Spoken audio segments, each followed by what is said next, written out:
नमस्कार विद्यार्थी मित्रांनो. या लेक्चरमध्ये आपण सर्ट्स आणि इंडायसेस म्हणजे घातांकाचे काही रूल्स आणि आपण त्याचे काही क्वेश्चन बघणार आहोत.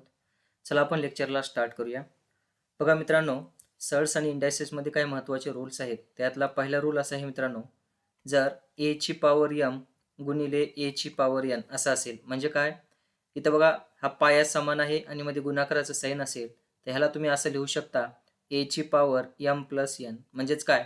जर यांचा पाया समान असेल आणि मध्ये गुणाकाराचं साइन असेल तर वरच्या घातांकाची काय होत असते? बेरीज होत असते. तर हा पहिला महत्त्वाचा रूल्स आहे. मला हे एक्झाम्पल जर बघायचं झालं मित्रांनो तुम्हाला, तर तुम्हाला असा प्रश्न दिला जातो 3 ची पॉवर 5 गुणिले 3 ची पॉवर 8 बरोबर 3 ची पॉवर क्वेश्चन मार्क. आता इथं बघा काय पाया समान आहे मध्ये गुणाकाराचं साइन आहे तर वरच्या घातांकाची बेरीज होणार म्हणजेच काय होणार मित्रांनो ते 3 ची पॉवर 5 प्लस 8 म्हणजेच ते होणार 3 ची पॉवर 8 आणि 5 13. ठीक आहे. तर या पद्धतीनं हा प्रश्न तुम्हाला सॉल्व्ह करायचा आहे. त्याच्यानंतर मित्रांनो दुसरा रूल आहे आपला घातांकाचा असा ए ची पॉवर m डिवायडेड बाय ए ची पॉवर n म्हणजे काय? जर तुमचा पाया समान असेल आणि मध्ये भागाकाराचं जर चिन्ह असेल तर वरच्या घातांकाची काय होत असते? वजाबाकी होत असते. म्हणजे ह्याला आपण ए ची पॉवर m मायनस n असं लिहितो. बरोबर आहे. जर एक्झाम्पल बघायचं झालं तर 5 ची पॉवर 5 डिवायडेड बाय 5 ची पॉवर 3 इक्वल्स टू 5 ची पॉवर क्वेश्चन मार्क असा जर प्रश्न आला, बघा इथं पाया समान आहे आणि मध्ये भागाकाराचं साइन आहे तर वरच्या घातांकाची काय होणार? वजाबाकी होणार. म्हणजेच ती काय होणार? 5 ची पॉवर 5 मायनस 3 म्हणजेच 5 ची पॉवर 2. तर या पद्धतीनं या प्रश्नाचा आन्सर असेल. ठीक आहे. तर अशा पद्धतीनं मित्रांनो हे रूल्स असणार आहे. त्याच्यानंतर पुढे जाऊ आपण. तिसरा रूल्स आहे मित्रांनो. तिसरा रूल्स असा आहे बघा, ए ची पॉवर n m आणि ब्रॅकेटची पॉवर n म्हणजे पॉवरची पॉवर असेल तर काय होतं मित्रांनो? वरचं मल्टिप्लिकेशन होतं. म्हणजे ए ची पॉवर m इंटू n तुम्ही ह्याला असं लिहू शकता. ठीक आहे. वरचं पॉवरचं मल्टिप्लिकेशन होतं. जर एक्झाम्पल बघायचं झालं मित्रांनो, जर 5 ची पॉवर 3 आणि ब्रॅकेटची पॉवर 2 असं असेल तर वरचं पॉवरचं मल्टिप्लिकेशन होणार म्हणजे ते काय होणार मित्रांनो? 5 ची पॉवर 3 गुणिले 2 म्हणजेच ते काय होणार? 5 ची पॉवर 3 दोन्ही 6. तर या पद्धतीनं होणार. ठीक आहे. तर अशा पद्धतीने हे घातांकाचे महत्त्वाचे रूल्स आहेत.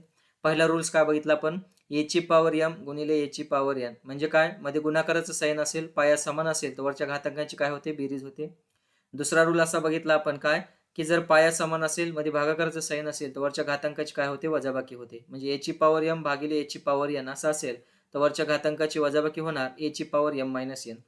तिसरा रूल्स बघितला मित्रांनो आपण, ए ची पॉवर m ब्रॅकेटची पॉवर n पॉवरची पॉवर असेल तर वरच्या पॉवरचं मल्टिप्लिकेशन होतंय म्हणजेच ए ची पॉवर m इंटू n. बरोबर आहे. तर आपण एक एक्झाम्पल बघितलं होतं 5 ची पॉवर 3 आणि ब्रॅकेटची पॉवर 2 आहे तर वरचं पॉवरचं मल्टिप्लिकेशन होत आहे म्हणजेच 5 ची पॉवर 3 गुणिले 2 म्हणजेच ते झालं 5 ची पॉवर 6. बरोबर आहे. तर अशा पद्धतीने हे घातांकाचे रूल्स असणार आहेत. पुढे जाऊ आपण. पुढला रूल्स बघू बघा. चौथा रूल्स असा आहे मित्रांनो, जर कुठं असा असेल मित्रांनो तुम्ही अशा पद्धतीने लिहू शकता ए भागिले बी आणि हे पूर्ण ब्रॅकेटची पॉवर m असेल. ए भागिले बी आणि पूर्ण ब्रॅकेटची पॉवर m असेल तर तुम्ही ह्याला असं लिहू शकता, सेपरेट सेपरेट पॉवर देऊ शकता. ए ची पॉवर m भागिले बी ची पॉवर m. ठीक आहे. म्हणजे एक्झाम्पल जर सांगायचं झालं, जर कुठं असं असेल 2/5 आणि ह्या ब्रॅकेटची पॉवर 3 असेल तर तुम्ही याला असं लिहू शकता 2 ची पॉवर 3 भागिले 5 ची पॉवर 3 असं सेपरेट सेपरेट तुम्ही पॉवर देऊ शकता. ठीक आहे. त्याच्यानंतर मित्रांनो पुढला रूल असा आहे बघा घातांकाचा, जर तुमचं असं असेल ए ची पॉवर m, ठीक आहे, तर तुम्ही ह्याला असं बी लिहू शकता 1 अपॉन ए ची पॉवर मायनस m. ठीक आहे. जर असं असेल तर तुम्ही ह्याला खाली आणल्याच्या नंतर मायनस मध्ये लिहू शकता. ठीक आहे. तर अशा पद्धतीनं हे घातांकाचे तुमचे रूल्स असणार आहेत. किंवा तुम्ही ह्यालाच उलट लिहू शकता मित्रांनो. कसं? जर ए ची पॉवर -1 असेल तर तुम्ही ह्याला असं लिहू शकता 1 अपॉन ए. ठीक आहे. तर हे घातांकाचे रूल्स तुमचे असणार आहेत. ठीक आहे. त्याच्यानंतर पुढला रूल्स आहे मित्रांनो बघा. पुढला रूल असा आहे की ए ची पॉवर m इक्वल्स टू ए ची पॉवर n म्हणजे काय मित्रांनो? जर इथं पाया समान असेल, बरोबर आहे, इथं काय ए म्हणजे काय असणार आहे? तुमचा पाया असणार आहे. आणि जर पाया समान असेल आणि मध्ये इक्वलचं साइन असेल तर वरची पॉवर सुद्धा इक्वल असते. म्हणजे तुम्ही ह्याला असं लिहू शकता m equals to n. m equals to n. ठीक आहे. पाया समान असेल, इक्वलचं साइन असेल तर वरची पॉवर सुद्धा इक्वल असते. तर अशा पद्धतीनं हे घातांकाचा रूल्स असणार आहे. त्याच्यानंतर मित्रांनो पुढला रूल्स तुम्ही असं बघू शकता. ठीक आहे. पुढे असा रूल्स आहे मित्रांनो, कुठलीही संख्या असेल, जसं ए ची पॉवर 0 असेल तर कुठल्याही संख्येची जर पॉवर 0 असेल तर त्याचा आन्सर 1 असते मित्रांनो. ठीक आहे.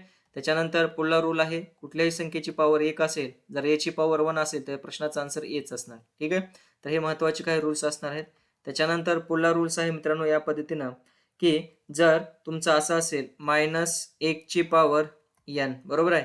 आता मित्रांनो लक्षात ठेवा, जर n समसंख्या असेल, n समसंख्या असेल तर त्या प्रश्नाचा आन्सर प्लसमध्ये येणार. -1 ची पॉवर n असेल तर त्या प्रश्नाचा आन्सर 1 सम येणार म्हणजे प्लसमध्ये येणार. आणि जर -1 ची पॉवर n ची व्हॅल्यू विषम संख्या असेल मित्रांनो तर त्याचा आन्सर निगेटिव्हमध्ये येणार. n ची व्हॅल्यू जर विषम संख्या असेल तर त्या प्रश्नाचा आन्सर काय येणार? -1 येणार. ठीक आहे. तर या पद्धतीने तुम्हाला लक्षात ठेवायचं आहे. समजतंय? हे काय महत्त्वाचे रूल्स आपण बघितलेले आहेत.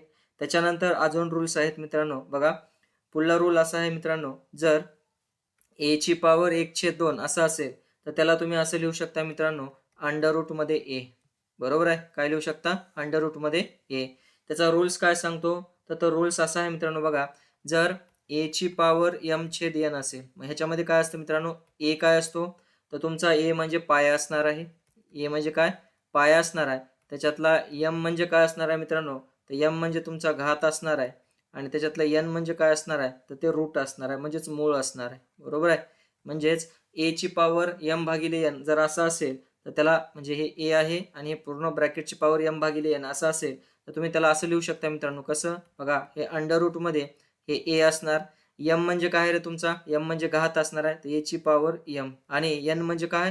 तर हे मूळ असणार आहे. तर हे मूळ इथं घातांक ह्याच्यामध्ये येणार, अंडर रूटमध्ये येणार. तर याला a ची पॉवर m/n असं असेल तर तुम्ही याला असं लिहू शकता, अंडर रूटमध्ये a ची पॉवर m आणि हे रूटमध्ये n. बरोबर आहे? म्हणजे एक्झाम्पल जर तुम्हाला सांगायचं झालं ह्याचं, एक एक्झाम्पल घेऊ आपण. सपोज असं असेल मित्रांनो, 8 आणि त्याची पॉवर 2/3 आहे. बरोबर आहे? तर याचा अर्थ हे कसं असणार मित्रांनो, हे 8 म्हणजे काय असणार आहे? a ची व्हॅल्यू तुमची 8 असणार आहे. m ची व्हॅल्यू इथं किती असणार आहे? m म्हणजे घात असणार आहे. तर त्या घाताची व्हॅल्यू किती आहे? 2 असणार आहे. आणि n म्हणजे काय? मूळ असणार आहे. ते मूळची व्हॅल्यू किती आहे? 3. मग तुम्ही याला कसं लिहिणार? तर हे अंडर रूटमध्ये a ची व्हॅल्यू किती रे? 8. त्याचा घात किती आहे? m ची व्हॅल्यू 2 आणि n म्हणजे मूळ किती आहे? तर हे तिसरं मूळ आहे. हे असं लिहिणार. ह्याला जर तुम्ही सॉल्व्ह केलं तर 8चा वर्ग किती येईल? 64 येईल का नाही? आणि ह्याचं घनमूळ काढावं लागेल. तर 64 कितीचं घनमूळ आहे? 4चं. म्हणून या प्रश्नाचा आन्सर असेल 4. ठीक आहे. तर अशा पद्धतीने मित्रांनो हा प्रश्न तुम्हाला सॉल्व्ह करायचा आहे. ठीक आहे. तर अशा पद्धतीने मित्रांनो आपण घातांकाचे रूल्स काय बघितलेले आहेत. ठीक आहे. तर हे महत्त्वाचे काय घातांकाचे रूल्स होते. आता ह्याच्यावर बेस तुम्हाला क्वेश्चन सॉल्व्ह करायचे आहेत. चला आपण क्वेश्चनला स्टार्ट करूया. बघा, पहिला क्वेश्चन आहे मित्रांनो, 2 ची पॉवर 3 गुणिले 2 ची पॉवर 0 इक्वल्स टू 4 ची पॉवर 0 मायनस 3 ची power 0 equal to question mark. मित्रांनो मला सांगा, 2 ची पॉवर 3 गुणिले 2 ची पॉवर 0. आता बघा, कुठल्याही संख्येची पॉवर 0 असेल, मी सांगितलं होतं त्याचं आन्सर काय असतं? 1 असतं. 4 ची पॉवर 0 आन्सर 1 असेल. मायनस 3 ची पॉवर 0 किती असेल? 1 असेल. मग 1 मायनस 1 किती होईल रे? 0 होईल का नाही? मग मला सांगा, जर कुठल्याही संख्येला जर तुम्ही 0 ने मल्टिप्लाय केलं तर आन्सर काय येणार आहे? 0 येणार आहे का नाही? काय येणार आहे? 0 येणार आहे. बरोबर आहे? कुठल्याही संख्येला जर तुम्ही काय केलं?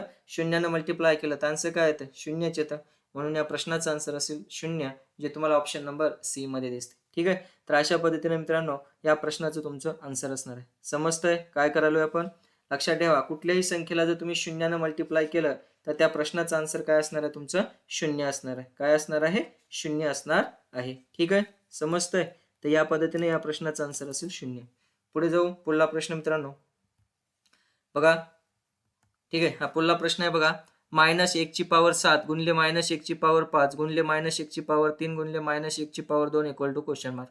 मला सांगा मित्रांनो, गुणाकाराचं साइन आहे, बेस समान आहे, तर वरच्या पॉवरची काय होते? बेरीज होत असते. वरची जर बेरीज केली तर 7 आणि 5 12, 12 आणि 3 15, 15 आणि 2 17. म्हणजे काय आलं रे? -1 ची पॉवर 17. मग आता आपण एक रूल्स बघितला होता, -1 ची पॉवर n इक्वल्स टू काय असतं म्हणून बघितलं होतं. जर n ही समसंख्या असेल, n जर समसंख्या असेल तर त्याचा आन्सर काय येते? +1 येते म्हणलं होतं. आणि जर n ही विषम संख्या असेल तर त्याचा आन्सर काय येते? -1 येते. काय येते?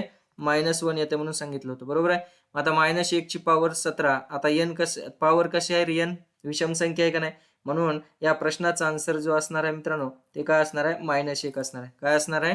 -1 ची पॉवर 17 केल्याच्या नंतर आन्सर येईल -1. म्हणून या प्रश्नाचा आन्सर असेल ऑप्शन नंबर 3. ठीक आहे. तर अशा पद्धतीने या प्रश्नाचा आन्सर असेल -1, कारण हे 17 काय विषम आहे. समजतंय? जर सम असतं तर आन्सर काय आलं असतं? प्लस आलं असतं. ठीक आहे. या पद्धतीने या प्रश्नाचा आन्सर ऑप्शन नंबर सी असेल. पुढे जाऊ. पुढला प्रश्न बघा मित्रांनो, 3 ची पॉवर 4. बघा, 3 ची पॉवर 4 गुणिले 3 ची पॉवर 2 इन ब्रॅकेट. मला सांगा, कुठल्याही संख्येची पॉवर 0 असेल तर त्याचा आन्सर 1 असते म्हणलं होतं. 5 ची पॉवर 0 1, 3 ची पॉवर 0 1. 1 मायनस 1 0 होईल का नाही? मग मला सांगा, कुठल्याही संख्या असेल त्याला जर तुम्ही 0 ने मल्टिप्लाय केलं तर आन्सर काय येते? 0च येते का नाही? म्हणून या प्रश्नाचं सुद्धा आन्सर काय असेल 0 असेल, जे तुम्हाला ऑप्शन नंबर बी मध्ये दिसते. ठीक आहे, तर अशा पद्धतीने मित्रांनो या प्रश्नाचा आन्सर असेल. ठीक आहे, पुढे जाऊ. पुढला प्रश्न बघा मित्रांनो काय दिले. आता रूल्स बघितला होता आपण. ए ची पॉवर 0 काय असते रे, कुठल्याही संख्येची पॉवर 0 असेल तर त्याचा आन्सर काय असते, 1 असते म्हणून सांगितलं होतं. आणि कुठल्याही संख्येची जर पॉवर 1 असेल त्याचा आन्सर तीच संख्या असते. जसं 2 ची पॉवर 1 म्हणलं तर आन्सर 2 असणार, आणि 2 ची पॉवर 0 म्हटलं तर त्याचा आन्सर 1 असणार. बरोबर आहे, हे रूल्स महत्वाचे आहेत. मग 2 ची पॉवर 0 आन्सर काय असेल, 1 असेल. 1 प्लस 3 ची पॉवर 0 एकच असेल. 5 ची पॉवर 0 एकच असेल. आणि 2 ची पॉवर 0 कुठल्याही संख्येची पॉवर 0 असेल तर आन्सर 1 असेल. 1 गुणिले 1 गुणिले 1 म्हणजे वरी काय येईल मित्रांनो 3, आणि खाली काय येईल 1 गुणिले 1 गुणिले 1 म्हणजे 3 भागिले 1 म्हणजे त्या प्रश्नाचा आन्सर असेल मित्रांनो 3, जे तुम्हाला ऑप्शन नंबर बी मध्ये दिसते. ठीक आहे, तर अशा पद्धतीने मित्रांनो या प्रश्नाचा आन्सर असेल. समजतंय मित्रांनो, कळतंय? चला पुढे चला. पुढला प्रश्न बघा, महत्वाचा प्रश्न आहे मित्रांनो. आता बघा 7 ची पॉवर काय दिली अरे त्यानं, 4 - 3x गुणिले 7 ची पॉवर 3x - 4. रूल्स काय आपला, पहिला रूल्स आठवा, ए ची पॉवर m गुणिले ए ची पॉवर n. काय रे, हा पाया समान असेल, मध्ये गुणाकाराचं साइन असेल तर वरच्या घातांकाची काय होते, बेरीज होते. म्हणजेच ए ची पॉवर m प्लस n. बरोबर आहे. मग इथं मला सांगा बेस समान आहे, गुणाकाराचं साइन आहे, वरच्या घातांकाची काय होणार, बेरीज होणार. म्हणजेच ते काय होईल, 4 - 3x प्लस 3x - 4. मला सांगा हे -3x प्लस 3x कॅन्सल झालं. त्याच्यानंतर मित्रांनो हे -4 प्लस 4 कॅन्सल झालं, म्हणजे काहीच उरलं नाही. तर 7 ची पॉवर 0 उरलं. कुठल्याही संख्येची पॉवर 0 काय असतं रे, 1 असतं म्हणून सांगितलं होतं तुम्हाला आन्सर. बरोबर आहे.